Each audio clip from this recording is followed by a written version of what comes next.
네, 앞서 보신 대로 여야 정치권이 총선 체제로 접어들면서 술렁이고 있습니다. 일단 여당이 정책 측면에서 일격을 가했다는 평가가 나옵니다. 당연히 야당도 되치기를 준비하고 있을 텐데 복잡해진 여야의 셈법을 국회 취재하는 최현식 기자와 짚어보겠습니다. 자, 최 기자. 그동안 여권이 민심, 특히 이제 수도권 민심에 어두웠다라는 얘기가 있곤 했는데 지금 움직임이 굉장히 빨라요. 네, 그동안 소위 영남당으로 불리며 당내 수도권 위기론에도 냉담할 정도로 둔감했던 게 사실입니다. 하지만 지난달 강서 보궐선거에서 17%포인트 차이의 참패라는 성적표가 자극제가 됐습니다. 여당은 물론이고 최근 대통령도 몰라보게 달라진 모습을 보이는 것도 변화의 한 축으로 봐야 할 겁니다. 네. 그러니까 이틀 전에 여당이 던진 김포 서울시 편입 문제, 이게 어떤 그런 것들을 견인을 한 측면이 있는 것 같아요. 네, 맞습니다. 사실상 여당 총선 공약의 1호였던 셈입니다.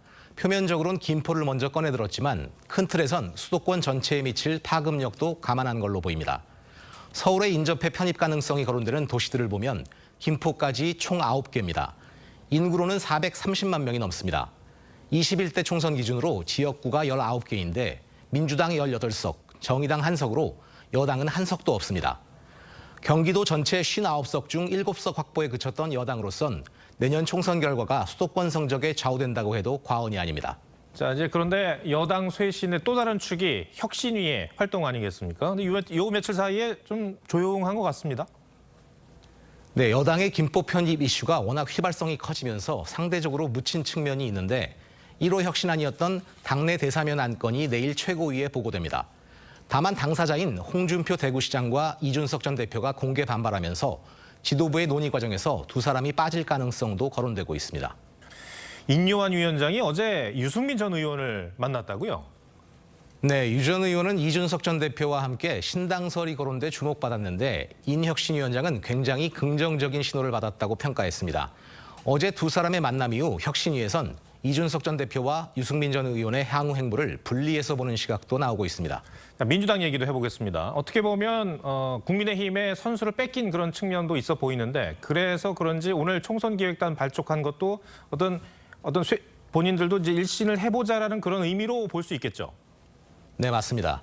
야당 내에선 여당에 비해 움직임이 늦었다는 지적이 적지 않게 나왔고 오늘 총선기획단을 발표하며 서둘러 총선 체제에 돌입했습니다.